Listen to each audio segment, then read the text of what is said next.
Oke, para investor, kita kumpul lagi. Pernah nggak sih lihat saham yang harganya tuh bikin kita mikir, ini beneran apa nggak sih? Nah, kali ini kita bakal bedah tuntas salah satu saham yang paling bikin penasaran, PT Kapital Finansial Indonesia atau yang kodenya KSA. Valuasinya itu, kayak melawan hukum fisika. Jadi yuk kita coba telusuri bareng-bareng, ini harga wajar atau cuma euforia pasar sesaat? Dan ternyata bukan kita aja yang bingung. Para analis pasar, orang-orang yang kerjaannya ngeliatin angka tiap hari, bahkan sampai bilang harganya ini di luar nalar. Nah, ini dia titik awal investigasi kita. Sebenarnya ada rahasia apa sih di balik CASA? Ayo kita kupas lebih dalam lagi. Dan ini dia, petunjuk pertama kita. Sebuah angka yang jujur aja bikin banyak investor melongo. Rasio price to earnings atau PE ratio dari KASA itu ada di angka 515 kali. Iya, benar. Saya ulangi ya, 515 kali. Gila kan? Angka inilah yang jadi biang kerok dari semua tanda tanya ini. Terus apa sih artinya angka segitu? Gini deh gampangnya. Anggap aja PE ratio itu kayak harga yang kita bayar untuk bisa dapat Rp1 keuntungan dari perusahaan. Kalau PE-nya 515, itu artinya secara teori ya, kita butuh waktu 515 tahun buat balik modal dari laba perusahaan. Itu pun kalau semua labanya dibagiin jadi dividen. Lama banget kan? Biar lebih kebayang, coba kita bandingin.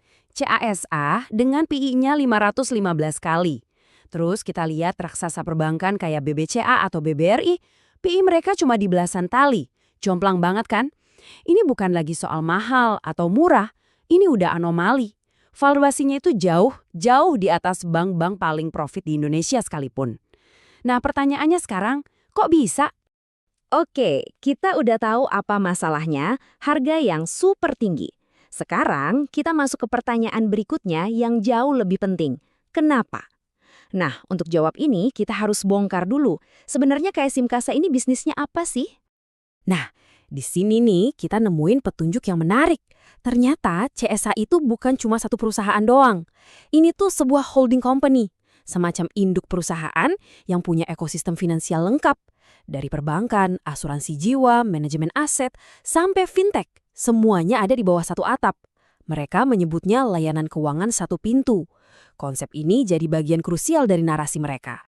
Tapi, dari semua lini bisnis itu, ada satu yang jadi primadonanya, yang jadi jantungnya, yaitu unit asuransi mereka, PT Capital Life Indonesia. Inilah bisa dibilang mesin pencetak uang utama buat grup CASA. Nah, tolong ingat-ingat poin ini ya, karena ini bakal jadi kunci buat ngebuka teka-teki selanjutnya. Nah, ceritanya makin seru nih. Waktu kita lihat laporan keuangannya, angka-angkanya itu kok kayak aneh, saling bertolak belakang gitu. Yuk kita lihat data yang bikin pusing ini. Coba deh lihat baik-baik. Rata-rata pendapatan mereka selama 5 tahun terakhir itu turun, minus 21%. Tapi, anehnya, laba bersihnya malah meroket, naik hampir 32%. Tunggu, aneh banget kan? Gimana ceritanya pendapatan turun tapi untungnya malah naik pesat? Nah, ini dia misteri berikutnya yang harus kita pecahkan. Dan misterinya makin dalam teman-teman. Lihat ini, return on equity atau ROE-nya, ini gampangnya adalah imbal hasil buat pemegang saham. Itu kecil banget, cuma sekitar 1,8%. Artinya sebagai investor kita nggak dapat untung gede. Tapi di sisi lain, tingkat kesehatan unit asuransinya atau RBC-nya itu sehat banget, 340,5%. Jauh di atas ambang batas aman dari OJK. Jadi perusahaannya sehat banget, tapi kok investornya kayak nggak kecipratan untung? Ini aneh banget. Oke, fundamentalnya aja udah penuh teka-teki. Sekarang coba kita intip bisikan dari pasar.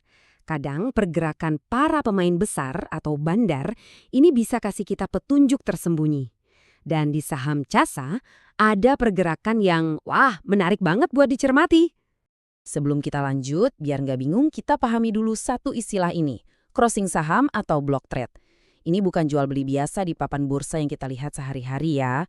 Ini tuh transaksi super besar dinegosiasiin secara pribadi biasanya antar investor-investor kakap. Dan ini dia buktinya. Pernah ada satu transaksi block trade dari investor asing di saham KASA. Nilainya 2,91 triliun rupiah. Wow, itu bukan uang receh, teman-teman. Angka segede ini nunjukin ada institusi besar yang super serius sama saham ini. Pertanyaannya, apa sih yang mereka lihat di kasa yang mungkin kita nggak lihat?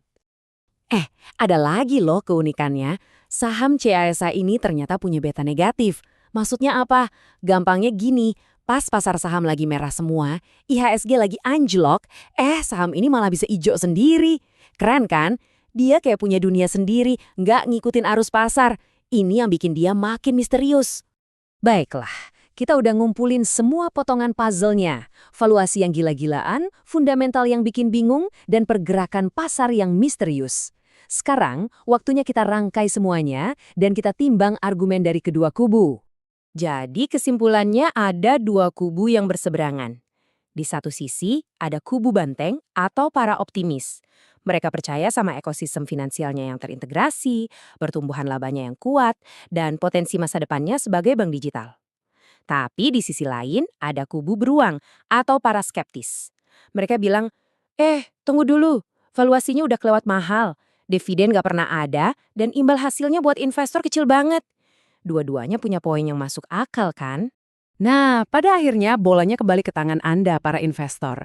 Setelah kita bedah semua buktinya, menurut Anda apakah CASA ini sebuah investasi visioner, sebuah taruhan cerdas untuk masa depan finansial digital di Indonesia? Atau ini cuma gelembung spekulasi yang bisa pecah kapan saja? Pembahasan kita kali ini sudah ngasih data dan kerangka berpikirnya. Sekarang giliran Anda yang mengambil keputusan.